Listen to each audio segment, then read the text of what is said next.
de projet au sein d'une association qui s'appelle Pôle Ressources Insertion par l'activité économique. Et donc, on mène des actions à destination de l'ensemble des chantiers d'insertion, entreprises d'insertion, associations intermédiaires sur le territoire de Bourgogne-Franche-Comté. Voilà. L'objectif de cet atelier, donc on a une présentation, mais c'est aussi bien sûr qu'on soit dans l'échange, donc n'hésitez pas à réagir. Voilà, pas de problème. Alors du coup, on ne sait pas trop qui est vraiment présent dans la salle, si c'est des entreprises, des partenaires, donc n'hésitez pas à nous poser des questions précises si vous en avez. En tout cas, est-ce qu'il y a parmi vous des entreprises? Non. Que des partenaires? Une mutuelle? D'accord, ok. Donc oui, vous serez susceptible d'être labellisé. D'accord. Donc, on va commencer d'abord par se questionner sur quelque chose, la base, on va dire, savoir un petit peu ce qu'est la responsabilité sociétale des entreprises. Aujourd'hui, on en entend énormément parler, c'est un terme qui est à la mode. Il faut essayer de faire ça de manière plus concrète maintenant. En parler, c'est bien, il faut la mettre en place dans nos entreprises. Est-ce que vous avez, vous, une idée de ce qu'est la RSE et ce que ce terme peut recouvrir ?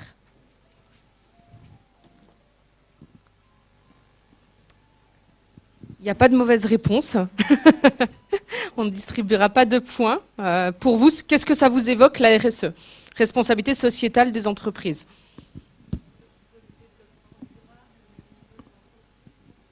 Le développement durable, oui, effectivement. Ça fait partie d'une des branches de la RSE, d'une des nombreuses branches de la RSE. Autre chose ?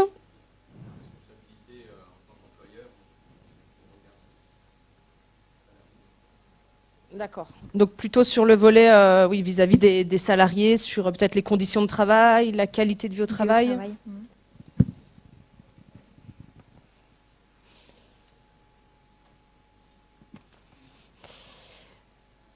Est-ce qu'on a d'autres contributions ? Non. Non. Bon. Donc en tout cas, effectivement, 49% des Français ne savent pas clairement ce qu'est la RSE et pourtant on en entend énormément parler dans les médias. Donc on va essayer de vous éclairer un petit peu de manière généraliste et globale sur ce qu'est la RSE.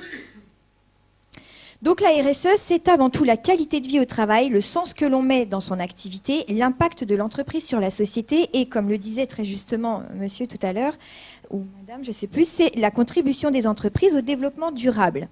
Ce qu'on met derrière la RSE, c'est ce qu'on appelle aujourd'hui aussi la qualité de vie au travail. Et ça va être tout ce qui est en lien avec, entre guillemets, le bonheur au travail. On passe énormément de temps au travail, donc autant rendre ces temps les plus appréciables possibles. Et la RSE peut y contribuer. Donc les études montrent, c'est ce que je disais un peu avant, les études montrent que la RSE est un levier de performance pour les entreprises françaises. Alors un levier de performance, pourquoi ? En fait, c'est un cercle vertueux. Tout simplement, si le salarié que vous embauchez se sent bien dans l'entreprise, qui se sent à l'aise, qui prend plaisir à son travail, il sera forcément plus performant et plus qualitatif au cours de sa journée. Donc vous, en tant que responsable d'entreprise, vous y gagnerez forcément sur, par exemple, à terme, le chiffre d'affaires de l'entreprise. La RSE, ce n'est pas qu'une simple question cosmétique. Ce n'est pas simplement faire les choses pour une image positive et une belle image. Il faut vraiment que les choses soient incarnées et que la philosophie soit vraiment portée par l'entreprise, par le groupe. Donc, il ne faut pas simplement faire ça parce que c'est à la mode et parce qu'aujourd'hui beaucoup le font. Il faut qu'il y ait quelque chose derrière de réels engagements. Donc ça peut être des engagements sur le développement durable, comme on l'a dit. Ça peut être des engagements sur la qualité de vie au travail de vos salariés. Ça peut prendre plein d'autres formes, y compris au niveau de la structuration RH d'une entreprise. Mais on ne va pas rentrer ici dans ce détail-là. Donc voilà, la RSE, c'est une nouvelle vision de son rôle et de sa responsabilité dans la société qui va conduire l'entreprise à agir différemment. Les entreprises qui s'engagent à mettre en place la RSE, vont donc intégrer de façon volontaire. Évidemment, il faut que ce soit quelque chose de volontaire. Il ne faut pas que ce soit soumis à l'obligation, sinon ce ne sera pas forcément très bien fait, à mon avis. Donc il faut aller au-delà des dimensions du cadre légal, qui est imposée à l'entreprise en mettant en place ce qu'on appelle des bonnes pratiques RSE. Voilà, donc elles peuvent être nombreuses. Une bonne pratique RSE, par exemple, c'est quand une entreprise, elle accueille un stagiaire, mais qu'elle ne fait pas simplement de l'accueil de stagiaire, qu'elle l'accueille correctement, qu'elle réfléchit aux objectifs de ce stage et puis qu'elle mette en place une intégration pour ce stagiaire. Voilà, il y a une bonne intégration du stagiaire et ça peut faire partie d'une philosophie RSE de l'entreprise. Juste pour compléter ce que dit Marine sur la question d'aller au-delà du cadre légal, c'est vraiment un point important. C'est-à-dire qu'une entreprise, d'ailleurs on dit entreprise, mais on pourrait parler aussi d'organisation, puisqu'on n'a pas que des entreprises dans la salle. On peut parler de responsabilité sociétale des organisations, par exemple pour des acteurs publics qui peuvent aussi s'engager dans des démarches RSE.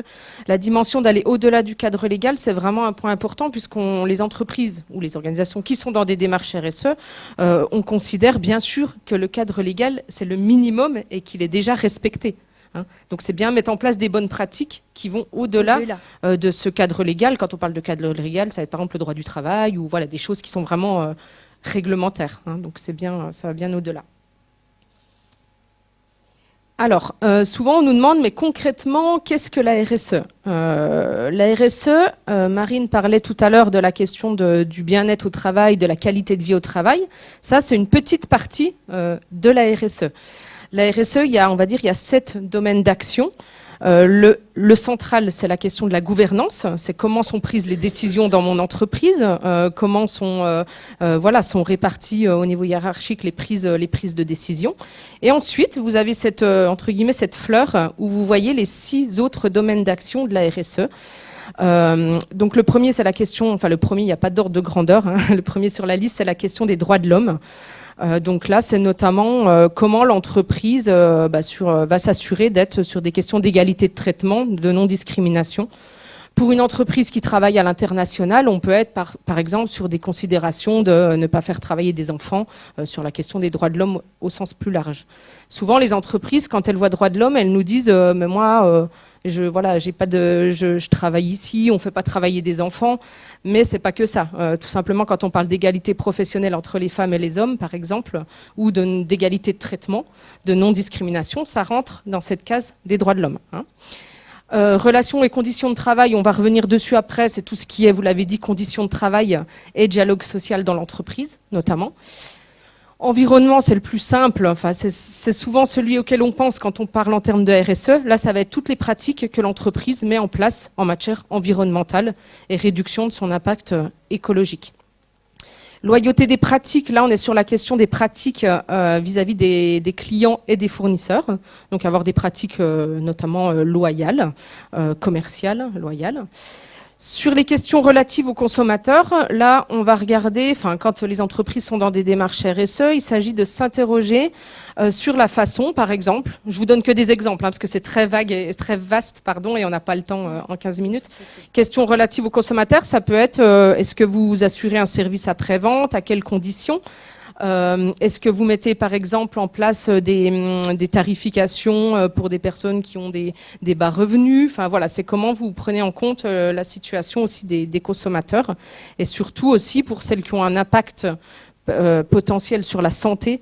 C'est aussi un sujet, comment vous prenez en compte l'impact de votre entreprise, des activités de votre entreprise sur la santé par exemple des consommateurs, pour ceux qui sont concernés.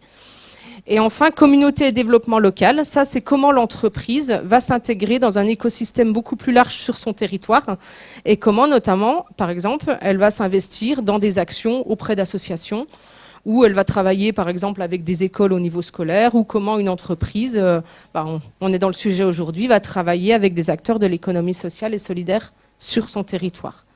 Voilà, donc une démarche RSE, la RSE, c'est vraiment tout ça. Et aujourd'hui, on est particulièrement, puisqu'on est sur le sujet de l'emploi, économie sociale et solidaire et emploi, donc ça concerne principalement la question des droits de l'homme, des relations et conditions de travail et du développement local avec le lien avec les structures de l'ESS. Mais c'est bien pour vous dire, parce que c'est vrai qu'on en entend beaucoup parler de la RSE, par exemple une entreprise qui met en place uniquement une démarche environnementale, par exemple, je ne sais pas, on en entend souvent qui trie les papiers, qui fait le tri du papier par exemple, c'est pas une démarche RSE d'entreprise. C'est une pratique positive en termes environnementaux, mais c'est pas une démarche RSE Ça peut contribuer, ça y contribue dans la liste, mais c'est une petite partie de la grosse fleur, et ça, c'est quand même un point qui est important à souligner. La démarche RSE doit être globale et elle doit essayer de toucher au moins tous les aspects de ce schéma, si on veut appeler ça vraiment une démarche RSE. Sinon, après, c'est vrai qu'il y a des bonnes pratiques, et c'est déjà bien des entreprises qui ont des bonnes pratiques. Et surtout, oui, je ne l'ai pas dit aussi, mais c'est une vision stratégique. C'est comment, en tant qu'entrepreneur ou en tant qu'entreprise, quand je prends une décision dans mon entreprise, je me pose les questions en termes d'impact. Quel est l'impact social? Quel est l'impact en termes environnemental? Et quel est l'impact en termes économiques? En fait, c'est passer aussi les décisions sous ce prisme des 7 questions centrales. Donc, bien sûr, en tant qu'entreprise ou en tant qu'organisation, on a un rôle à jouer dans les enjeux de la société, et notamment, plus particulièrement, sur les enjeux de mutation du travail, mais aussi aux mutations environnementales, culturelles et économiques. Ça, c'est ce qu'on vient de dire. Et donc, dans le cadre de la démarche RSE, on voulait vraiment faire le focus sur les actions permettant de travailler sur la question des relations et conditions de travail et des droits de l'homme, notamment avec les actions possibles sur l'emploi, en développant des partenariats avec les structures d'insertion par l'activité économique et en favorisant l'insertion aussi de personnes éloignées de l'emploi, et ainsi diversifier son personnel. C'est un des axes de la RSE parmi d'autres. Voilà, donc ça je l'ai dit aussi, donc ça, on doit s'appuyer sur des acteurs locaux. Une démarche RSE, une entreprise ne peut pas la mettre en œuvre toute seule. Elle doit s'appuyer sur des acteurs locaux. On en a un bon nombre aujourd'hui, puis vous êtes un certain nombre autour, dans la salle, j'imagine. Voilà. Alors, est-ce que vous connaissez les structures d'insertion par l'activité économique, mis à part celles qui sont dans la salle et qui ne vont pas répondre à la question? Ouais, donc ce sont des structures, donc c'est des partenaires dans le cadre d'une démarche RSE, c'est des partenaires économiques comme les autres, mais avec une plus-value sociale et sociétale. Hop, du coup, je vais mettre là, Marine, si tu veux bien. Hop, je vais mettre là, comme ça tu... Oui, je voulais vous faire un petit focus sur les structures d'insertion par l'activité économique. Vous en avez sûrement rencontré aujourd'hui. Donc il y a 2 grandes catégories. Il y a celles qui produisent des biens ou des services. Là, on va être sur du chantier d'insertion ou de l'entreprise d'insertion. Ou on a celles aussi qui mettent à disposition du personnel. Là, on va être sur des associations intermédiaires ou c'est des entreprises de travail temporaire d'insertion. Et donc la spécificité de ces structures, et c'est pour ça qu'elles sont des partenaires d'une démarche RSE, c'est qu'elles travaillent sur l'emploi, puisque les salariés disposent d'un contrat de travail, mais surtout elles font un accompagnement social et professionnel des salariés. Donc dans l'ensemble de ces structures, par une activité qui va être nettoyage, blanchisserie, espace vert, restauration par exemple, au travers d'une activité économique et professionnelle. Il y a aussi tout un accompagnement social et professionnel qui est fait des personnes éloignées de l'emploi. Et puis un encadrement technique, puisque les salariés dans ces structures-là sont accompagnés pour développer des compétences. Et puis bien sûr la formation, puisque les salariés sont aussi accompagnés pour développer des compétences, mais aussi accéder à des formations et des reconnaissances professionnelles. Et donc en Bourgogne-Franche-Comté, c'est pour vous dire qu'il y a un réseau de partenaires assez important pour une entreprise qui veut mettre en place une démarche en matière d'emploi ou d'achat responsable. Donc parce qu'il y a plus de 200 structures d'insertion par l'activité en Bourgogne-Franche-Comté, ce qui représente 6 millions d'heures environ travaillées par des salariés en insertion. Voilà. Donc tout simplement, dans le cadre d'une démarche RSE, avoir un recours à des structures d'insertion par l'activité économique, ou des structures de l'ESS d'ailleurs plus largement. Tout simplement, c'est un partenariat sur le volet RH, mais Marine reviendra aussi dessus après. Et puis, c'est un partenariat important sur le volet des achats responsables. Puisqu'en faisant appel à des structures d'insertion, quand je suis dans une démarche RSE et que je fais appel à une structure d'insertion, ça contribue à mes engagements, en matière sociale surtout, sociétale, des personnes qui sont plus éloignées de l'emploi. Je contribue à l'emploi local sur le territoire. Et puis souvent, je contribue aussi sur le volet environnemental, puisqu'on en a un certain nombre, alors pas toutes, mais qui sont positionnées sur l'économie circulaire. On en a un exemple aujourd'hui assez important avec les ressourceries, par exemple, qui sont ici. Historiquement, les structures d'insertion sont positionnées sur le volet économie circulaire bien avant même qu'on en parle en ces termes-là. Voilà. Donc ça fait partie des relais que vous pouvez avoir sur la responsabilité sociétale des entreprises. Voilà. Et juste pour terminer, nous, au niveau du pôle ressources, pour vous dire, voilà, si vous voulez venir nous rencontrer, on mène des actions à destination de l'ensemble de ces structures-là et on organise notamment des visites d'entreprises qui ont des besoins en recrutement et on organise des rencontres entre structures d'insertion et entreprises qui souhaitent développer des achats responsables ou travailler sur les passerelles RH. Voilà. Je te l'ai juste passé, voilà. Merci. Alors du coup, aujourd'hui, on va essayer de réfléchir et de vous donner quelques pistes quand même pour que vous, de votre côté, vous puissiez mettre en place une démarche RSE de manière concrète. C'est pas toujours évident, on ne sait pas vers qui se tourner. Et puis surtout, on se dit que peut-être être accompagné pour mettre en place cette démarche RSE, ce serait peut-être plus simple. Donc du coup, chez Agir, je vous présente rapidement ce qu'est Agir. Nous sommes une association d'aide à l'insertion professionnelle qui regroupons plusieurs dispositifs, entre autres la mission locale et le PLI.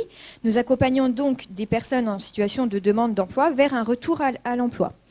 Depuis décembre 2018, chez Agir, nous avons choisi de porter un nouveau projet qui est le label Amplitude.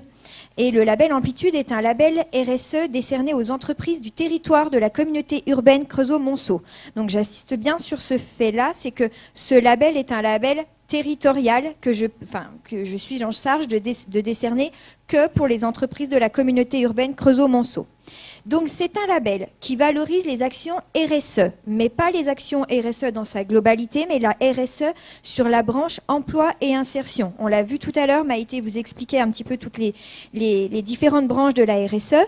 Là, pour le coup, Amplitude va vraiment venir valoriser tout ce que vous faites en lien avec l'emploi et l'insertion sur le territoire.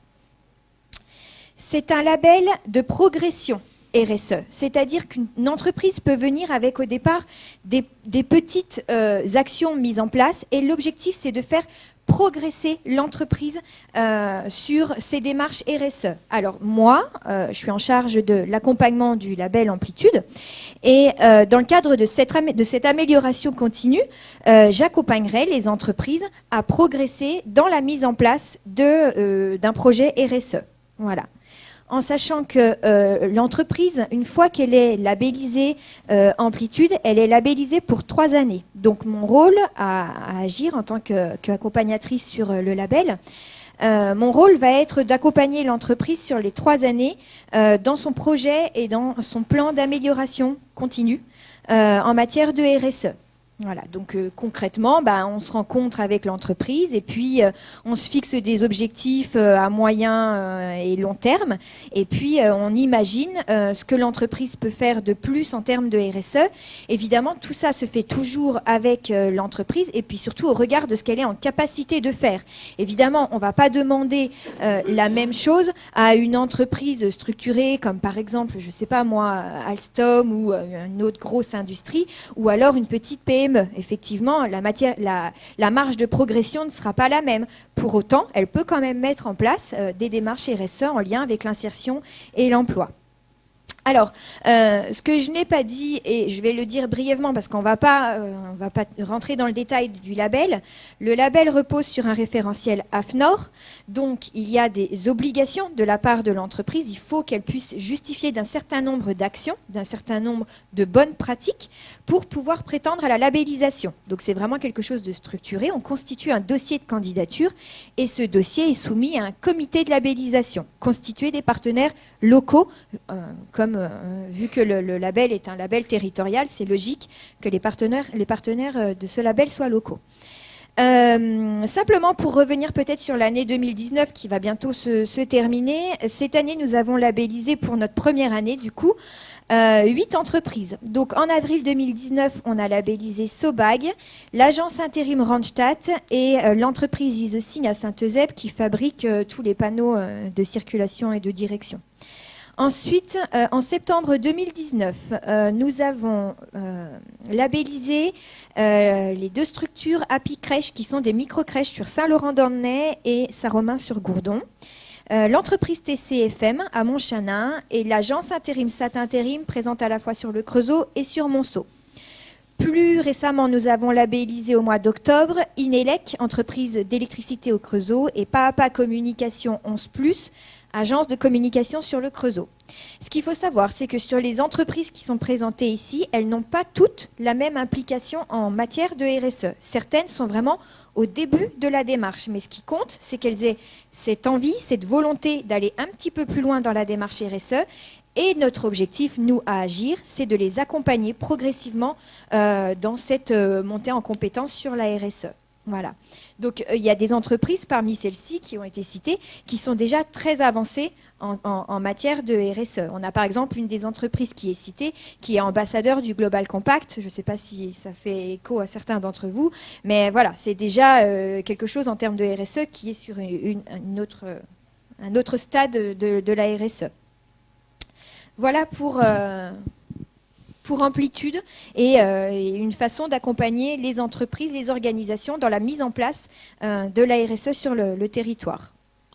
Oui, peut-être pour compléter, Marine, ce que tu viens de dire. Donc là, on vous a présenté 2 exemples de façons, on va dire, de rendre des actions concrètes, de mettre en place des actions concrètes sur la RSE.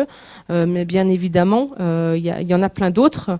Et puis, comme tu le disais aussi, au-delà du territoire de Monceau-les-Mines, il y a d'autres aussi, d'autres labels, d'autres dispositifs qui peuvent être mis en place. Si toutefois dans la salle vous n'êtes pas de Monceau-les-Mines, il y a bien sûr d'autres accompagnements, on va dire, possibles en matière de RSE. Voilà. C'est très complexe de résumer la RSE en 20 minutes, en même pas, en 10, on nous avait dit en un quart d'heure. Oui. Est-ce que vous avez des questions sur la RSE? Ou des remarques d'ailleurs, des contributions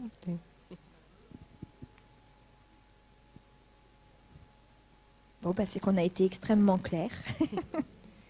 Est-ce que certains peut-être d'entre vous sont, en tant qu'entreprise, organisation, je ne sais pas qui y a dans la salle, sont déjà engagés, même si c'est un premier pas, sur des démarches RSE?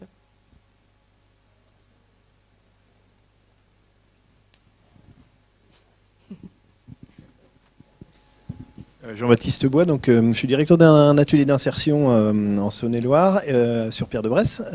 Alors là, effectivement, nous, on est en face de ce que attendent parfois les entreprises en démarche RSE. Nous, ce qu'on observe, c'est vraiment, on n'a jamais autant travaillé pour l'entreprise. Alors je ne sais pas, peut-être que le contexte économique est plus favorable, enfin je pense que c'est en grande partie ça, mais aujourd'hui il y a des attentes qui sont à la fois environnementales, c'est-à-dire qu'il y a une vraie préoccupation quand même dans beaucoup d'entreprises sur le déchet, et finalement c'est des choses qu'on a un peu laissées de côté. Les filières, en fait, avec tout ce qui se passe aux informations, etc., les filières ne sont plus, enfin les gens commencent de remettre en cause finalement les filières et préfèrent des choses un petit peu plus territoriales, plus locales. Donc voilà, on commence à avoir des entreprises qui nous contactent directement pour revaloriser des choses, savoir si des choses sont possibles. Alors là, on est plutôt dans de la mission de conseil, alors ce qui est plutôt très novateur, ou très nouveau sur nos secteurs, parce qu'avant, au contraire, les structures d'insertion étaient un peu plutôt stigmatisées, avec des gens en difficulté, etc.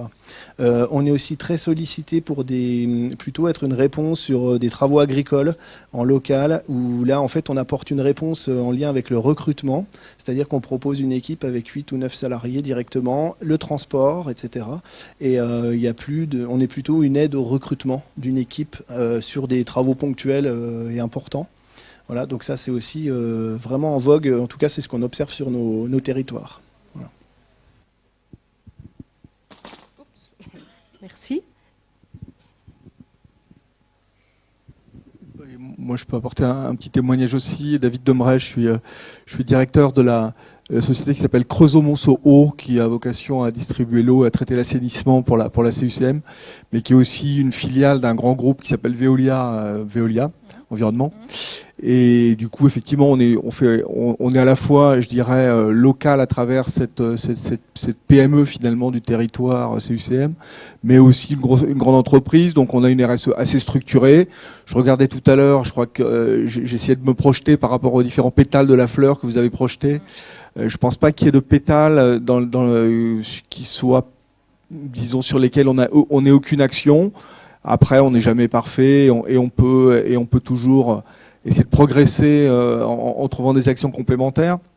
Mais surtout, moi, ce qui m'intéresse, et c'est pour ça que je suis là, je trouve ça important, et d'ailleurs le label que vous avez présenté, je trouve ça passionnant, c'est de faire précisément, et c'est mon rôle, c'est notre rôle localement, de faire le lien et d'essayer de décliner concrètement, de façon très presque un petit peu organique avec la vie du territoire, la structure du territoire sur lequel on travaille, je dirais des pratiques, des consignes, des procédures qui nous arrivent des fois de façon par le corporate, pardon pour l'anglicisme, un petit peu désincarné, de le faire vivre concrètement avec des acteurs locaux et puis voilà, des vrais gens, en particulier pour ce qui concerne l'insertion, des pratiques qui soient réellement vertueuses et qui permettent de faire évoluer favorablement, je dirais, un écosystème local en mettant au travail des personnes concrètes, physiques, qui sont un petit peu éloignées de l'emploi, ou de faire évoluer des pratiques environnementales qui permettent d'améliorer notre environnement à tous, mais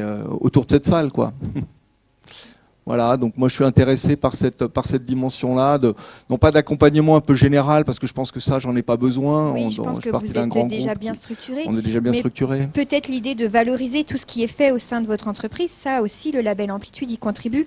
C'est un excellent outil de communication. Aujourd'hui, ce qu'on a besoin, c'est de communiquer sur les bonnes pratiques qui sont mises en place par les entreprises de notre territoire.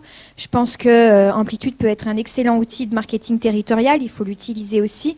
Et puis valoriser ce qui est bien fait dans nos entreprises sur le territoire, et puis que les entreprises labellisées Amplitude ou un autre label d'ailleurs servent d'exemple pour les autres entreprises et puis poussent d'autres entreprises à s'investir sur ces champs-là aussi. Oui, et puis comme vous le disiez, je pense que le plus complexe parfois dans les démarches RSE, notamment celles qui viennent des grands groupes, comme vous le disiez, qui parfois viennent un peu plus du haut, ce qui ne veut pas dire qu'il n'y a pas des collaborateurs largement sensibles et puis impliqués, mais qui viennent du haut, c'est ensuite au niveau local, comment je repère les partenaires qui peuvent m'aider dans ma démarche RSE et qui peuvent contribuer à ma démarche RSE. Et c'est pour ça, tant mieux, des salons comme aujourd'hui, ça en fait partie, ça permet de repérer des entreprises de l'ESS qui peuvent contribuer aux démarches RSE. Moi j'ai tendance à dire les structures de l'ESS ont des pratiques en interne, bien sûr en termes de RSE, mais sont aussi des facilitateurs un peu de la RSE des entreprises classiques. Même s'il ne faut pas opposer les deux, mais c'est plus, tu le disais, c'est un partenariat finalement gagnant-gagnant pour tout le monde. On ne l'a pas dit aussi, la RSE, parfois, il y a des personnes qui pensent que c'est que pour les grandes entreprises. Pas du tout, tu l'as un peu dit dans les entreprises que tu as citées. Il y a aussi des TPE, PME qui sont dans des démarches très intéressantes de RSE.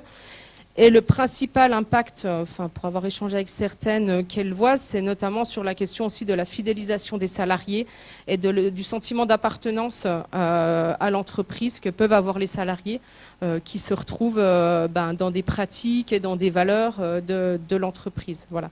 Et je discutais récemment aussi avec une entreprise d'insertion, pour le coup, qui s'est engagée dans une démarche RSE, mais une démarche formalisée. Et je lui demandais son premier bilan quelques mois après.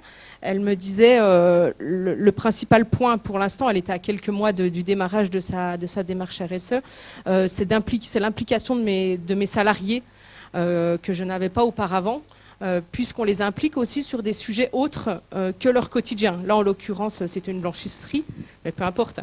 Et les salariés, sous forme de groupe de travail ou autres, sont amenés à travailler sur des projets environnementaux, sur l'amélioration, la qualité de vie au travail, être force de proposition, travailler sur la biodiversité, par exemple, dans l'entreprise. Donc elle disait, au niveau de l'équipe, ça a vraiment créé quelque chose de positif, cette dynamique RSE. Est-ce qu'il y a d'autres contributions, remarques, questions ?